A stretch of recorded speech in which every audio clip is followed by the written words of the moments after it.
Today I want to talk about one of the most underrated RPG series ever made, Shadow Hearts. Released on PS2 in 2001, Shadow Hearts was a truly unique game, set in our world and featuring real-life figures from history, beginning on the eve of the First World War. Before I go any further, I would be remiss not to mention what is technically the first game in the series, Koudelka for the PS1. Koudelka was another wonderfully strange game, kind of like if a JRPG had a baby with Resident Evil and that baby was absolutely obsessed with chess. Koudelka serves as a prelude to Shadow Hearts, setting the story in motion, although exactly how the two are connected isn't made clear until much later into Shadow Hearts' story. Shadow Hearts begins in 1913 China, and we follow the shape-shifting harmonixer Yuri, as the voices in his head compel him to rescue an exorcist called Alice from none other than Roger Bacon. Yes, Roger Bacon as in the real-world philosopher and alchemist. Having achieved immortality, Roger seeks to summon an ancient power, wipe out humanity, and start the world anew. Yuri and Alice travel across China and Europe to stop him and naturally kill God. Pretty standard JRPG stuff, right? So, what makes Shadow Hearts so great? First of all, the eclectic party. Along the way, they meet Ju Jen, the Taoist exorcist, Marguerite, the world-famous French spy, Keith, an Eastern European vampire who has simply become bored of immortality, and Hallie, the psychic orphan. Please, sir, I want some souls.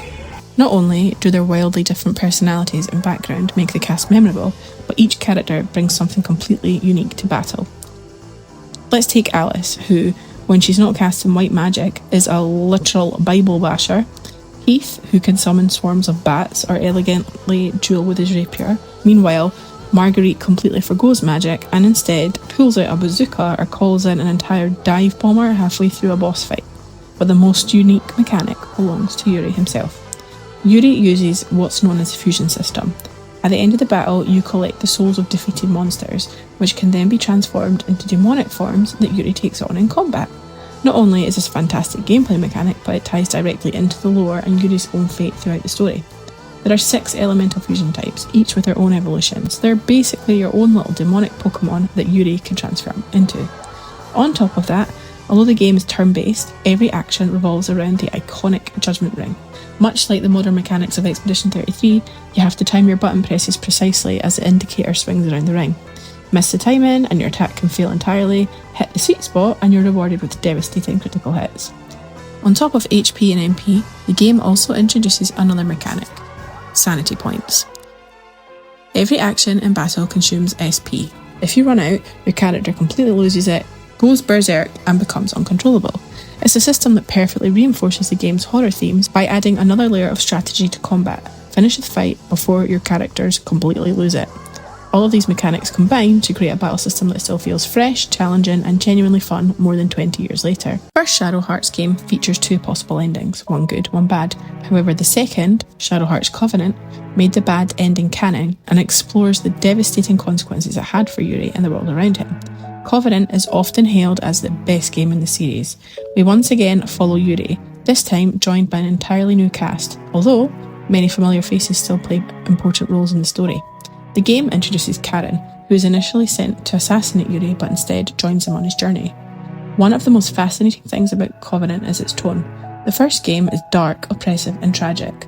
Covenant, meanwhile, somehow manages to be even sadder while also being 10 times more ridiculous and absurd. The game constantly undercuts its tragedy with bizarre humour, strange side quests and some of the weirdest optional content you'll ever encounter. The laughs make the heartbreak hit even harder.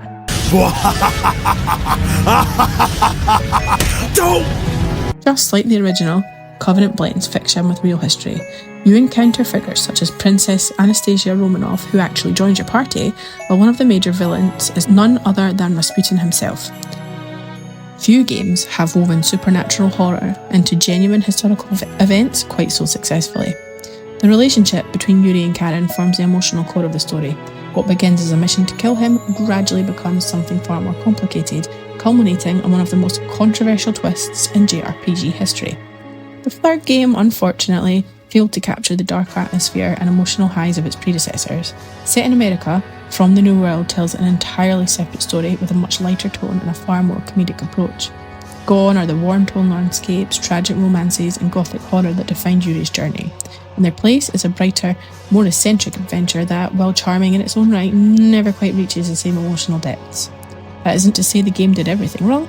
The combat system is arguably the best the series has ever seen, refining the judgment ring and introducing the stock mechanic, which adds another layer of strategy to battles. Johnny's ability to transform through the malice system is also a fun, spiritual successor to Yuri's fusions, and the soundtrack remains every bit as incredible as fans have come to expect. Most importantly, From the New World wasn't a bad game, it was simply a different game. The tragedy is that it happened to follow two of the greatest and most distinctive RPGs ever made, in my opinion. And perhaps that's the curse of Shadow Hearts itself. When your series begins with Immortal Alchemist, World Wars, Cosmic Horror, and one of gaming's most heartbreaking protagonists, anything that comes after has some impossibly large shoes to fill. And yet, despite all of that, Shadow Hearts remains one of the most overlooked RPG franchises of its era. Perhaps part of that was simply bad timing.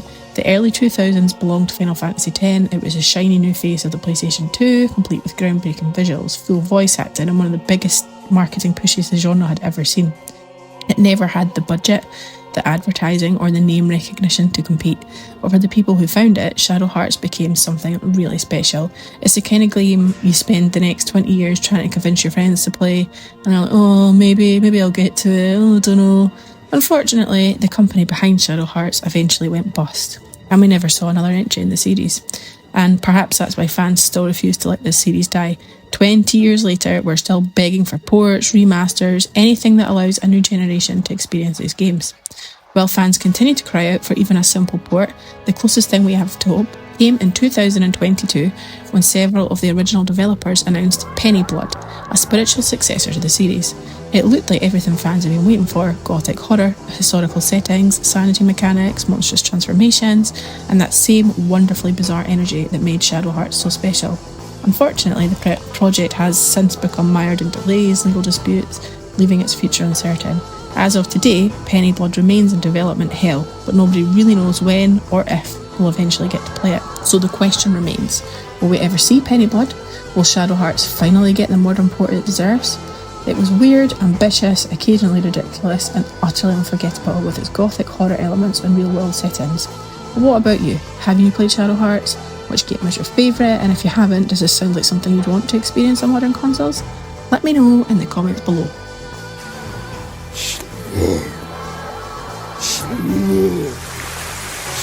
That.